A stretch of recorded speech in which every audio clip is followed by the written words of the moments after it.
Hello, everybody. Welcome back to another episode of Reality Is, where words do come to life. Make sure you like, comment, and subscribe. Not doing no intros, not doing no outros. We just getting straight to the business, okay? All right. So, mm, maybe a month or so, I've been mentioning about Francis Scott Key School that is over there by Douglas and how it had been sitting abandoned for a long time.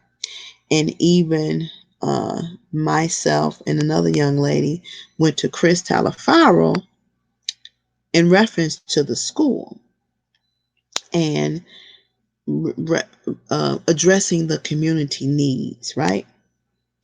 And so the school had been sitting there forever and a day. And I had mentioned it. We have a lot of empty schools around the area, and that school was in a prime location to do a one-stop shop, just like Emmett is in a prime location to do a one-stop shop. But instead of addressing the needs of the community, which I don't think our elected officials care. So you got Chris Talafaro, bumps up against Emma Mintz, bumps up against Jason Irving, right? So this is all a part of the Austin community. But with all of them bumping up against each other, you would think Austin community would be so much more thriving than what it is. Emma allowed Walgreens to walk out of the community. They don't have a grocery store that's nearby. There is a senior facility on Austin and Lake, which the seniors were really dependent upon the Walgreens because it was right in the midst of public transportation. So hence why I say our elected officials that sit in office as aldermen don't need to sit there no longer than 2 years. Then your ass need to be out and gone. Again, they stand up and they vie for your vote. They make all these promises, but then for those who help them behind the scenes, because they helped them get in office, they owe them all the favors. And so they forget the needs of the constituent. They don't care about the needs of the constituent. They only want to pacify those who help them, because those who help them get them in office, they're like, look, I help you get in office, so I need my stuff done. And they're going to make sure that happens. They're not going to be concerned about your needs or your concerns. They're going to make sure that person who helped them get in office needs are met. That's it, and that's all. So we pretty much gave him a whole rundown of the community needs in Francis Scott Key. Now, here is the thing what I don't like. They like you come to their office, they like to keep you waiting, and they like to keep your paperwork. Why? If you don't want to do it, then don't keep the paperwork. But the only time they start moving is when you start talking about things. And so I was over in that area and I noticed I saw the green and white sign said the field school is coming. Now again, you got by the hands and moving Everett's on Lake and Laramie, right? By the hands paid off a church so they can move around the corner. They have managed to shut down some things on Laramie, but when the constituents who live in the community ask the aldermen to shut down things, conveniently it don't happen. But when white organizations come into community, conveniently things happen. And so again, by the hands on Laramie, the club that's on the east side of the street. Originally, how they got started was church on the block. So they used the kids in the community to rev up their numbers for their grants and their private investors, and gave these kids all the best things in life until they accomplished their goals with the assistance of Emma Metz before she rezoned and gave part of it to Jason Irving. So now they accomplished that. Then the next thing you know, the building across the street, Moving Everest, was coming up, which is a part of By the Hands. And I believe her name is Donella. It's over By the Hands, right? So now they started with one first grade, but here's the lick. They didn't want to hire anybody in the community. But these preachers and pastors that they had in their back pockets, they was hiring their individuals. And I'm like, why? They don't even live over here.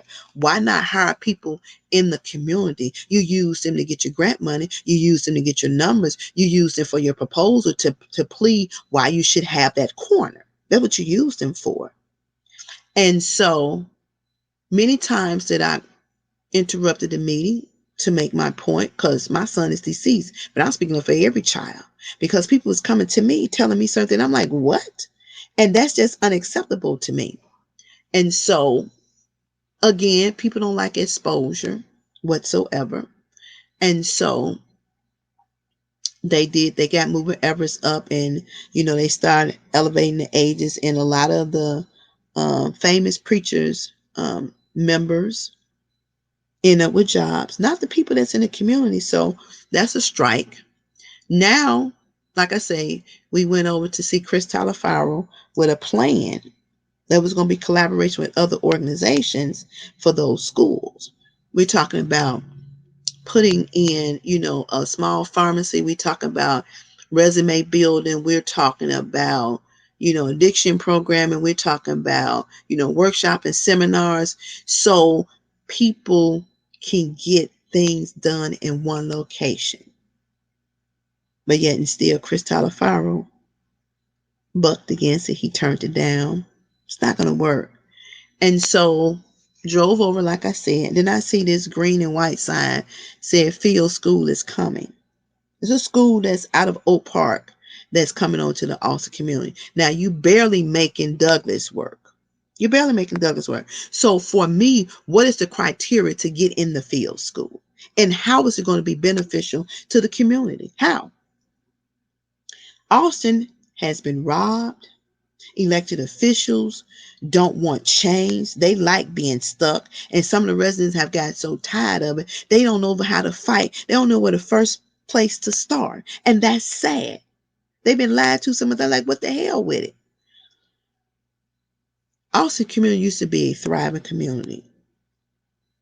But because we have so much favoritism, and those who kiss elected officials butt get things done. They get the buck of the money. There is no checks and balances whatsoever.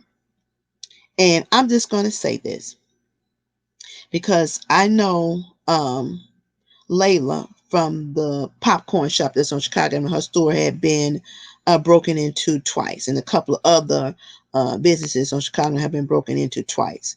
But here is my problem: when a business owner who has a business, two businesses in the community, brings something to the elected officials, and you tell the person who's a business owner to go to AAA and BA, who has not done nothing, who saw when your store is broken into, stop and say, how you doing, and keep it moving, but you want your name on everything. Why do I need to go through you when I should be talking to my elected official? Why? Because when you go to Oak Park, that don't happen. They listen to you. Your voice is being heard. So why in the Austin community it's so hard to get your voice heard? Why is that? Please explain to me, because I'm having a hard time understanding. And it's only certain organization who get certain things. Westside Health Authority has the building on Cicero on Chicago Avenue. Emma Mint's office on Chicago Avenue by Lively Stone Church building is owned by Westside Health Authority. The building further down on the other side of Laramie going towards Long, uh, it was apartment building had been vacant for a long time. Westside Health Authority have that. Don't you see what's constantly playing? It's the same organizations that get the same thing over and over. And those same organizations are not really making no impact in the community. They're not. Where is the impact? Where is the change? Same thing with Austin coming together. When Austin coming together first got over in the Austin community, the first person who they came to talk to was me, to find out what was going on. And I still have not seen any difference in the arts community. There's still just as many abandoned buildings. There's still as many people hanging on the corner. There's still as many people struggling. What difference have you made? I don't see nobody coming together. I don't. I don't see no perks and no benefits for the Austin community whatsoever. Chase Bank is a supporter of them. I don't see it. Where's the programming? Kids don't have no programming. They need tutoring. They need all this stuff. And then to add insult to injury, When the YMCA left the Austin Community off of Central and Lake, Emma Mint sold that building to Eric Rubenstein for $1, not considering the needs of the community, and he's been a slumlord ever since. That building is roach infested, rat infested, water flooding in the basement infested, and everything else. They had 2 city homeless shelters in there, and I know the city paid them a nice chunk of change. 2 infants died on the 4th floor up under the city's care. There was no elevators for those mothers to get from the 1st floor up to the top floor. None whatsoever. There is no mattress covers being provided for those residents who go in. Now, when they used to have a guy used to manage um, over there on Central 501 North Central, they used to do bed check, keep down the bed bugs and all that. Now they don't care. All he care about is the almighty dollar. Long as the tenant can pay the rent. Ain't no screening, ain't no nothing. And a lot of stuff has transpired over there because of that. But what? So it says to me that these elected officials who is joined together in these communities don't care about the needs of the community. Layla says she brought a proposal that would be beneficial, but they don't want to change. They're scared of change because they got the same people in the seat who will do whatever they say because they probably get some little perks up on the tables. You know that. And then you have a young lady, Vanessa Stokes, who's a photographer, and I'm understanding that she's going out for grant writing. But how can you be a grant writer and you charge somebody $2,000 up front? You ain't proved that you was a grant writer. You ain't showed nobody that you was capable of getting grants. And usually when you write a grant, dummy, you get the money after the person get the grant. You don't. $2,000? Are you serious?